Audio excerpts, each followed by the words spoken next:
दोस्तों super heroes movies के अलावा अगर कोई ऐसी मूवी आ जाए लाइव एक्शन में जिससे ऑडियंस देखने के लिए बहुत ज्यादा एक्साइटेड होती है तो वो एनिमेटेड सीरीज से रिलेटेड होती है। इन्हीं में से एक मूवी थी बेन 10 की जिसका नाम था बेन 10 एलियंस 1।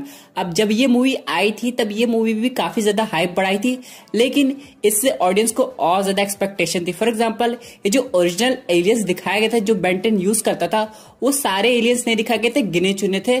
साथ ही साथ जो मेन विलन की बात करें तो ऑडियंस विजिलैक्स को एक्सपेक्ट कर रही थी। दोस्तों बेन 10 के बारे में हम लोग और चीज डिस्कस करेंगे, लेकिन उससे पहले आप लोग कर दीजिए वीडियो को लाइक और कमेंट कीजिए बेन 10।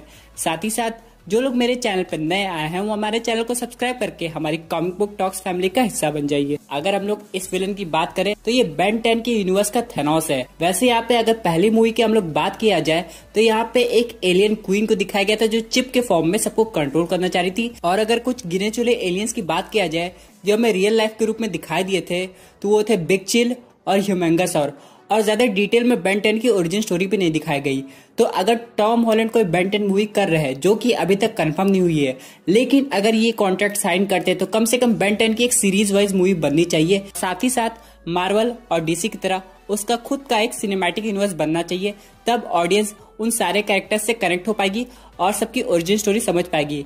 यहाँ पे अगर हम लोग बात किया जाए तो स्टार्टिंग से दिखाना चाहिए कि बेन 10 की ओरिजिन कैसे हुई, उसे ओमनिट्रिक्स कैसे मिला। सब लोग ने एनिमेटेड सीरीज नहीं देखी, लेकिन अगर ये लाइव एक्शन मूवी आती है तो इससे बेन 10 की स्टोरी को समझने में और ज्यादा हेल्प मिलेगी। बेन की ओरिजिन स्टोरी के साथ साथ यहाँ पे केविन की ओरिजिन स्टोरी, साथ ही साथ ग्वेन की ओरिजिन स्टोरी भी दिखानी चाहिए क्योंकि इन सबके पास भी सुपर पावर्स है। और अगर हम लोग बात करें एलियन टेक्नोलॉजी की तो यहाँ पे हर एक एलियन को दिखाना चाहिए जो कि हमें एनिमेटेड सीरीज में मिला था। हाँ मैं मानता हूँ ये एक मूवी में पॉसिबल होगा नहीं, तो मूवी 3-4 घंटे की हो जाएगी।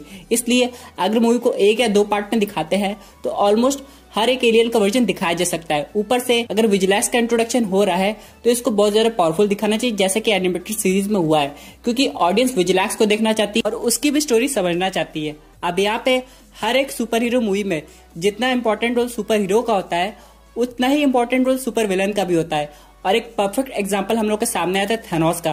थेनोस की वजह से ना सिर्फ एवेंजर्स इन्फिनिटी वॉर की अच्छी खासी हाइप बनी, बल्कि एवेंजर्स एंड गेम की हाइप बन गई थी। और अब तो थेनोस सबका इतना ज्यादा फेवरेट हो गया है कि ऑडियंस आगे के आने वाली मूवीज में भी थेनोस को देखना चाहती है, भले वो पास्ट थेनोस और इटर्नल्स में दिखाई दे या फिर किसी और मल्टीवर्स का दिखाई दे। इसीलिए एक live action super hero movie तभी स्ट्रांग बनती है जब उसमें एक स्ट्रॉन्ग विलन का इंट्रोडक्शन होता है। तो यहाँ पे बेन 10 के ओरिजिन के साथ साथ विजिलैक्स क्या चाहता है बेन 10 से, सिंपल सी बात है, वो उससे ओमनिट्रिक्स लेना चाहता है। लेकिन अभी ओमनिट्रिक्स निकालना बेन 10 का हाथों से इतना आसान नहीं होगा, और प्लस ओमनिट्रिक्स उसे कैसे मिला और वो ओमनिट्रिक्स को कैसे कंट्रोल करता है ये सब दिखाना चाहिए।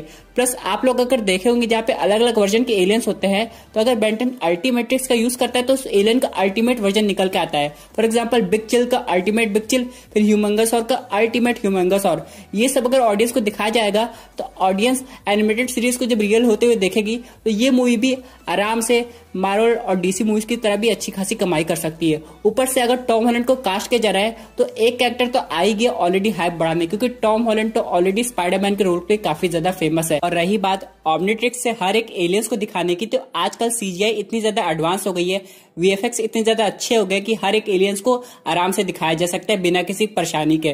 तो यहाँ पे अब जो पहले वाली बेन 10 मूवी आई थी उससे जब ये आगे करंट लाइव एक्शन मूवी आएगी वो काफी ज्यादा एडवांस होगी, और इसीलिए ना तो एलियंस को लाइव एक्शन दिखाने में कोई प्रॉब्लम आ सकती है ना ही विजिलैक्स को दिखाने में, क्योंकि आप लोग विजिलैक्स को तो देखे होंगे कार्टून सीरीज में क्यों कैसा दिखता है, उसका चेहरा एकदम ऑक्टोपस जैसा है। और वैसे भी दोस्तों विजिलैक्स के अलावा ऐसे बहुत सारे विलन्स है बेन 10 की सीरीज में जो हम लोग को देखने को मिल सकते हैं। तो हम लोग को मार्वल और डीसी यूनिवर्स के अलावा एक अलग सा बेन 10 यूनिवर्स भी देखने को मिल जाएगी जिसकी मूवी हम लोग एंजॉय कर सकते हैं। चलिए दोस्तों बात करते हैं अपने अगले अपडेट की जो कि रिलेटेड है guardians of the Galaxy volume 3 से। अब यहाँ पे अगर हम लोग इसकी शूटिंग की बात करें तो ये स्टार्ट हो जाएगी फरवरी 2021 में। अब यहाँ पे जो शूटिंग की लोकेशन है वो है अटलांटा जॉर्जिया।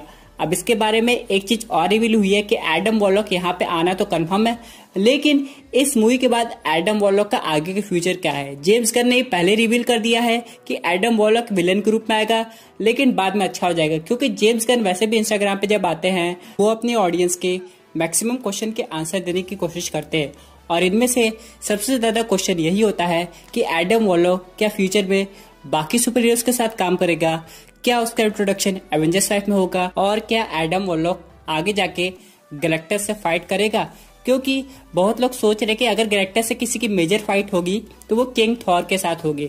लेकिन दोस्तों एडम वॉरलॉक भी काफी ज्यादा पावरफुल है मार्वल सिनेमैटिक यूनिवर्स में जब वो इंट्रोड्यूस होगा। इसलिए अगर गार्डियंस ऑफ द गैलेक्सी के बाद कोई टीम बनती है तो एडम वॉरलॉक अपनी स्पेस में एक कॉस्मिक टीम बनाएगा। जैसा कि हम सब लोग जानते हैं कि अर्थ को प्रोटेक्ट करने के लिए एवेंजर्स टीम बनी हुई है, लेकिन अगर हम लोग बात करें कॉस्मिक लेवल के थ्रेट की तो वहां पे स्पेस टाइप के सुपर हीरो चाहिए, जैसे कि Guardians of the Galaxy, Captain Marvel, Thor, Adam Warlock, Nova. ये सब जो सुपर हीरोज की टीम होगी ये एक साथ मिलकर कॉस्मिक एंटिटी से फाइट करेंगी जब तक अर्थ पे उनकी जरूरत ना हो।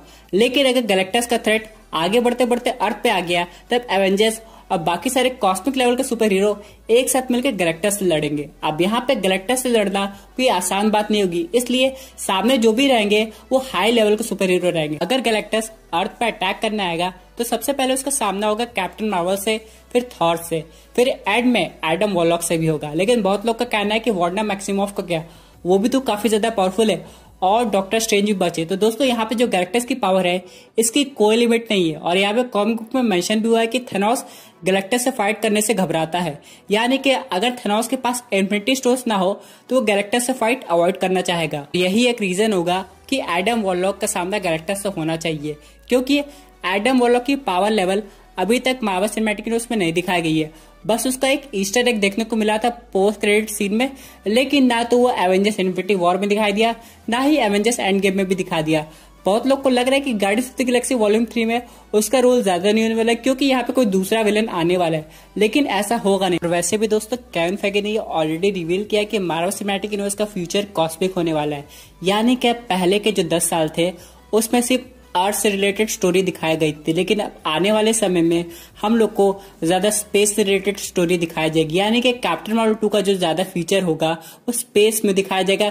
साथ ही साथ वॉल्यूम 3 तो स्पेस में हो ही रही है। इसका मतलब ये हुआ कि फ्यूचर में आगे जाके एडम वॉरलॉक, कैप्टन मार्वल ये सब लोग मिलके एक अपनी सुपर हीरो टीम बनाएंगे जो सिर्फ स्पेस में काम करेगी और वहां के थ्रेट को रोकने की कोशिश करेगी, जिसकी स्टोरी लाइन हम लोग को अलग से दिखाई जाएगी। चलिए दोस्तों बात करते हैं अपने अगले अपडेट की, जो कि रिलेटेड है ब्लैक पैंथर 2 मूवी से। इस मूवी की शूटिंग स्टार्ट हो रही है जस्ट 1 महीने बाद वॉल्यूम 3 से, यानी कि मार्च 2021 में। अब यहाँ पे इसकी लोकेशन की अगर हम लोग बात किया जाए तो ये हो रही है ऑस्ट्रेलिया में। अब इसके पीछे भी एक रीजन है, क्योंकि ऑस्ट्रेलिया में बहुत बड़ा ओशन है, यानी कि ऑस्ट्रेलिया तो पूरा ओशन से घिरा हुआ है दोस्तों। और इस मूवी में नेमर विलेन बनने वाला है, तो यहाँ पे जो भी सीन हम लोग दिखाएंगे ओशन के पास दिखाएंगे या फिर ओशन के अंदर दिखाएंगे तो एकदम रियल लगे, इसलिए इसकी लोकेशन ऑस्ट्रेलिया कर दी गई है। यानी दोस्तों इस मूवी में अटलांटिस को काफी डिटेल तरीके से दिखाया जाएगा, लेकिन अभी तक ये कंफर्म नहीं हुआ है कि ब्लैक पैंथर 2 में कोई म्यूटेंट आ भी रहा है कि नहीं, क्योंकि यहाँ पे एक खबर आ रही थी कि इस मूवी में स्ट्रॉन्ग का आना ऑलमोस्ट कंफर्म है, जिससे कि एक म्यूटेंट का इंट्रोडक्शन तो हो ही जाएगा मार्वल सिनेमैटिक यूनिवर्स में। लेकिन अगर स्ट्रॉन्ग आती है ब्लैक पैंथर 2 में तो इसका जो पिछला कनेक्शन है जो कि एक्स-मैन के साथ था वो सब भी दिखाना चाहिए। अगर मूवी के एंड में वुल्वरीन का भी इंट्रोडक्शन हो जाता है तो ये मूवी और अच्छी हो जाएगी। चलिए दोस्तों बात करते हैं अपने एक और फाइनल अपडेट की, जो कि रिलेटेड है कैप्टन अमेरिका से।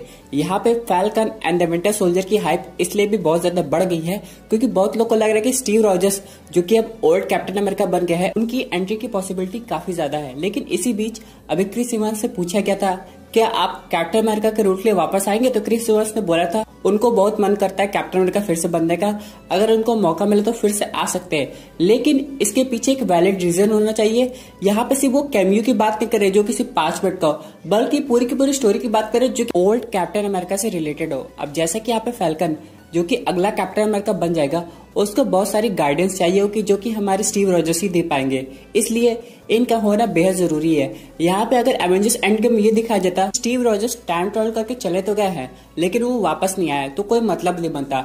लेकिन अगर Marvel studios old captain America को वापस ले आया है टाइम ट्रैवल करवा के तो इसका कोई ना कोई मतलब बनता होगा, यानी कि अभी भी मार्वल सिनेमैटिक यूनिवर्स में एक ऐसे कैप्टन अमेरिका है जो भले ही ओल्ड हो गए हो लेकिन उनके पास भी अभी भी सुपर सोल्जर सीरम है, यानी कि वो आगे की मूवीज में बहुत कुछ कर सकते हैं। अभी तक हम लोगों ने उनकी फाइटिंग स्पिरिट देखी नहीं कि वो कैसे फाइट कर सकते हैं, इसलिए इनका होना बेहद इंपॉर्टेंट हो जाता है, खासकर आने वाली मूवी एवेंजर्स सीक्रेट वॉर में। एवेंजर्स सीक्रेट वॉर में अगर हम लोग देखें तो यहाँ पे 2 टाइप के कैप्टन अमेरिका का पोटेंशियल है। जो नया कैप्टन अमेरिका जो कि falcon and the winter soldier में दिखाई देगा, उसके बाद जॉन वॉकर जो कि बाद में अच्छा बन जाएगा। इन सब के अलावा ये ओल्ड कैप्टन अमेरिका यानी कि कुल मिला के मार्वल सिनेमैटिक यूनिवर्स में 3 कैप्टन अमेरिका हो जाएंगे। दोस्तों ये थे एक अमेजिंग अपडेट जो कि रिलेटेड थी बेन 10 से, वॉल्यूम 3 से और ब्लैक पैंथर 2 से। आई होप आपको ये वीडियो पसंद आई होगी। वैसे आपके क्या व्यूज है इस पर्टिकुलर टॉपिक पे, अपने व्यूज जरूर कमेंट कीजिएगा। और दोस्तों अगर आप ऐसी unique super hero content enjoy करना चाहते हैं तो हमारे चैनल को सब्सक्राइब करके हमारी सुपर हीरो फैमिली का हिस्सा बन जाइएगा। Thank you for watching.